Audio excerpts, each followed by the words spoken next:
నమస్తే, నేను ప్రశాంత్. అమెరికాలో ఉండే భారతీయులకి ఒక గుడ్ న్యూస్. తొందరలోనే మన ప్రధాని మోదీ అమెరికా ట్రంప్నైతే కలవబోతున్నారు. ఇంతకీ ఎప్పుడు, మరి కలిసి ఏం మాట్లాడబోతున్నారు? దీని గురించి అయితే మాట్లాడేందుకు ప్రస్తుతం మనతో పాటు సీనియర్ జర్నలిస్ట్ సిఎస్ రావు గారు ఉన్నారు. నమస్తే అండి. నమస్తే సార్, అమెరికాలో ఉన్న మన భారతీయులకి ఒక మంచి గుడ్ న్యూస్ అనేది చాలా వినిపిస్తుంది. అదేవిధంగా ఇప్పుడు ప్రధాని మంత్రి కూడా తొందరలోనే అమెరికాకి పర్యటనకి వెళ్ళనున్నారని చెప్పేసి కూడా కొంచెం వినిపిస్తుంది. సో అక్కడికి వెళ్ళి మరి ఏం చేయబోతున్నారు, అంటే ఎలాంటివి మాట్లాడబోతున్నారు? ఇప్పుడు అమెరికాకి నరేంద్ర మోడీ గారు వెళ్ళబోతున్నారు. ఆ విషయాన్ని ఎవరు చెప్పారంటే అమెరికా అధ్యక్షుడిగా బాధ్యతలు స్వీకరించినటువంటి ట్రంపే తన ట్రూత్ అనేటువంటి ఎక్స్ ఖాతాలో చెప్పాడు. బహుశా నెక్స్ట్ మంత్ ట్రంప్ కలవబోతున్నాడు నరేంద్ర మోడీ భారత ప్రధానమంత్రి అని చెప్పి వైట్ హౌస్ అనౌన్స్ చేసింది. అవును, టెంటేటివ్గా డేట్ ఫిక్స్ కాలేదు, నెక్స్ట్ మంత్ రాబోతున్నారు అని చెప్పి మేబీ ఫిబ్రవరిలో అని చెప్తున్నారు. టెంటేటివ్గా అని చెప్తున్నారు. ఎందుకు చెప్తున్నారు అంటే నరేంద్ర మోడీ గారు కాల్ చేశారు, ఫోన్ చేశారు ట్రంప్కి, అమెరికా అధ్యక్షుడికి ఫోన్ చేసి మాట్లాడి ఆయనకి అభినందనలు తెలిపారు. రెండోసారి ఆయన అమెరికా అధ్యక్షుడు అయినందుకు ఫోన్ చేసి మాట్లాడుకునేంత స్వతంత్రం వాళ్ళిద్దరి మధ్య ఉంది, సాన్నిహిత్యం ఉంది. ఎందుకనంటే ఆయన మొదటిసారి అమెరికా అధ్యక్షుడు అయినప్పుడు వెంటనే రెండోసారి కావడానికి ట్రంప్ అప్పట్లో ప్రయత్నం చేశారు. అమెరికా చట్టాల ప్రకారం ఎవరికైనా రెండుసార్లే అధ్యక్షుడిగా చేసేటువంటి అవకాశం లైఫ్లో.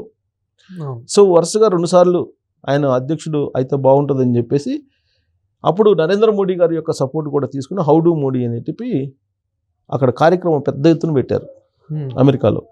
ట్రంప్కి మద్దతు ఇస్తూ ట్రంప్ని గెలిపించాలని చెప్పి రెండోసారి నరేంద్ర మోడీ గారు అక్కడ ఉండేటువంటి అమెరికన్ ఇండియన్స్కి అక్కడ సంకేతాలు ఇచ్చారు. అయినప్పటికీ అప్పుడు ట్రంప్ ఓడిపోయారు, ఇప్పుడు గెలిచాడు. అప్పుడు ఓడిపోయినా నరేంద్ర మోడీ గారు తన సాన్నిహిత్యాన్ని కొనసాగిస్తూ ఉన్నారు.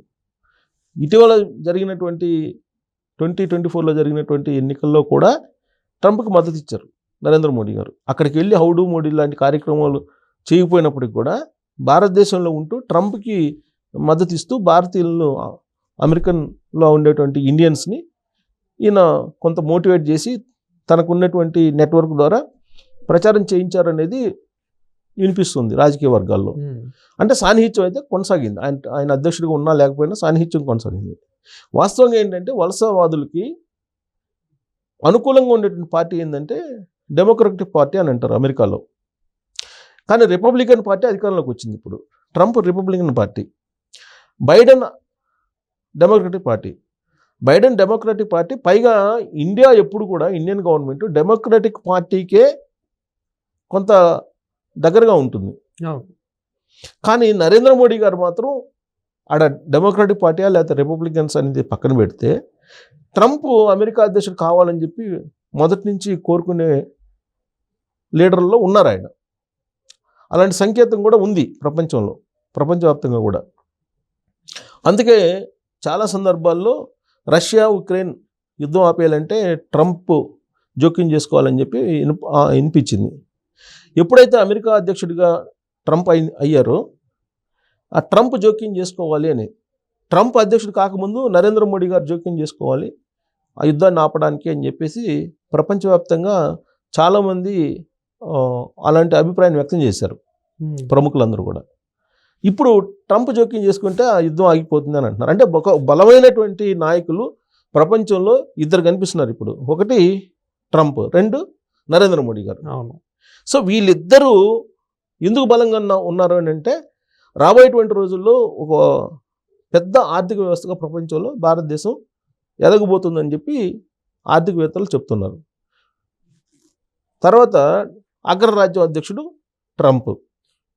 సో వీళ్ళిద్దరి మధ్య సాన్నిహిత్యం ఉంది అని అంటే డెఫినెట్గా అమెరికా అధ్యక్షుడితో సాన్నిహిత్యం ఉందంటే భారతదేశం ప్రధానమంత్రికి కూడా ఖచ్చితంగా ఇంపార్టెన్స్ ఉంటుంది. పైగా చైనా, రష్యా ఇవి ఉన్నప్పటికీ కూడా నరేంద్ర మోడీ గారు విదేశాంగ విధానాన్ని కానీ లేదా ద్వైపాక్ష సంబంధాలను కానీ కొనసాగించే దాంట్లో చాలా వ్యూహాత్మకంగా వ్యవహరిస్తుంటాడు అనేది ఆయన మీద ఉన్నటువంటి ఒక నమ్మకం. అందుకే ట్రంప్, నరేంద్ర మోడీ గారు కలయిక, వాళ్ళిద్దరు కలుస్తున్నారు అనేది ఒక ఆశాజనకమైనటువంటి గుడ్ న్యూస్ ఎవరికి, అమెరికన్ ఇండియన్స్కి. అంటే మనకి ఇక్కడ ఆల్రెడీ భారతీయులకి ఉద్యోగాలు ఇప్పట్లో అంటే గతంలో లాగా దొరకట్లేదు, అదే విధంగా రిస్ట్రిక్షన్స్ కూడా నడుస్తున్నాయి. సో చాలా మంది తీసేసే అవకాశం కూడా ఉంది అన్నట్లయితే మనకు చాలా వినిపిస్తుంది. మరి ఈ మీటింగ్ తో భారతీయులకి కొంచెం ఇంకేమైనా ఉద్యోగాలు రావచ్చా అక్కడ? ఇప్పుడు అక్కడ ఉద్యోగాలు వస్తాయా, లేకపోతే అక్కడ పాలసీలు వాళ్ళని ఇబ్బంది పెడతాయా, వాళ్ళు ఆందోళనలో ఉన్నారు కాబట్టి ఇలాంటి ఆందోళన సమయంలో మన మనిషి, మన దేశానికి సంబంధించి ప్రధానమంత్రి వస్తున్నారంటే ఒక మనోధైర్యం అయితే వస్తుందిగా ఇండియన్స్కి. అందుకన్నా గుడ్ న్యూస్ ఏముంటుంది? బాధల్లో ఉన్నటువంటి వాళ్ళకి ఎవరికైనా సరే ఆత్మీయులు వస్తే సగం బాధ అయితే తగ్గిపోతుందిగా. వాళ్ళ పూర్తి స్థాయిలో బాధ తగ్గించలేకపోవచ్చు.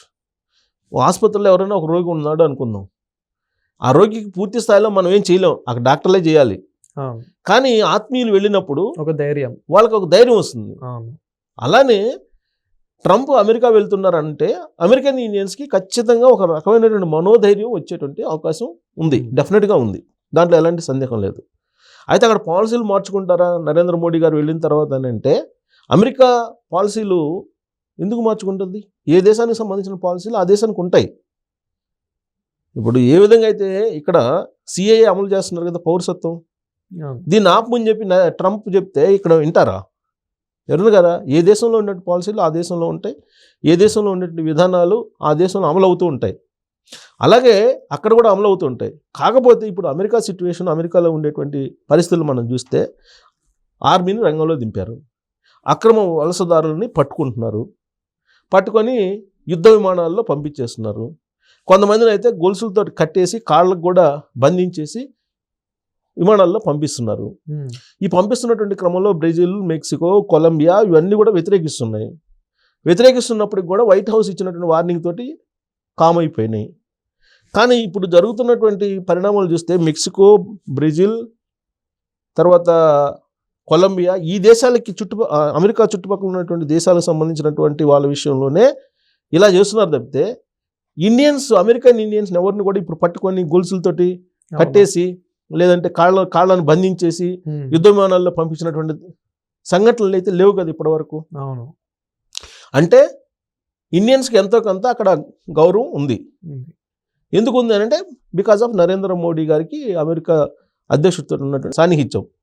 అయితే రాబోయేటువంటి రోజుల్లో నరేంద్ర మోడీ గారు వెళ్ళిన తర్వాత అక్కడ ఏదైనా వాళ్ళిద్దరి మధ్య ద్వైపాక్షిక సంబంధాలు లేదంటే ఇతరత్ర చర్చలు వచ్చినప్పుడు డెఫినెట్గా ఇప్పుడున్నటువంటి పరిస్థితుల్లో మిగిలినటువంటి దేశాల కంటే కూడా, అంటే రష్యా, చైనా, వీటన్నిటికంటే కూడా కెనడా, బ్రెజిల్, మెక్సికో, వీటన్నిటికంటే కూడా ఖచ్చితంగా ఇండియన్స్కి ప్రాధాన్యత ఇచ్చేలాగా నరేంద్ర మోడీ గారి యొక్క భేటీ ఉంటుందని చెప్పి మాత్రం చెప్పగలం, మనం చెప్పొచ్చు కూడా. ఎందుకంటే వాళ్ళిద్దరి మధ్య సాన్నిహిత్యం ఉంది, ఒకరికొకరికి అవగాహన ఉంది. ప్లస్ ఇండియా అనేది ఒక పెద్ద ప్రపంచ మార్కెట్ అనేది ఆయనకి తెలుసు. ట్రంప్ బేసికల్గా ఆయన బిజినెస్ మ్యాన్ కాబట్టి, సో ఇండియా అనేది ఒక పెద్ద బిజినెస్ హబ్గా చూస్తాడు ఆయన వరల్డ్ మొత్తం మీద. ఎందుకంటే ప్రపంచ జనాభాలో ఇక్కడ ఎక్కువ శాతం ఉన్నారు, చైనా తర్వాత మన దాంట్లో ఎక్కువ ఉన్నారు. కాబట్టి మన అవసరం ఆయనకు ఉంది, ఆయన అవసరం మనకుంది. కాబట్టి అమెరికన్ ఇండియన్స్కి ఒక గుడ్ న్యూస్ అని చెప్పి చెప్పుకోవాలి. ఏది నరేంద్ర మోడీ గారు టూర్ కానీ, లేదంటే నరేంద్ర మోడీ గారు ఫోన్ చేసి ట్రంప్ తోటి మాట్లాడినటువంటి సిచ్యువేషన్ కానీ, ఇవన్నీ కూడా పాజిటివ్ సంకేతాలు ఎన్ఆర్ఐలకి అని చెప్పి మనం అనుకోవచ్చు. Thank you sir. Thank you.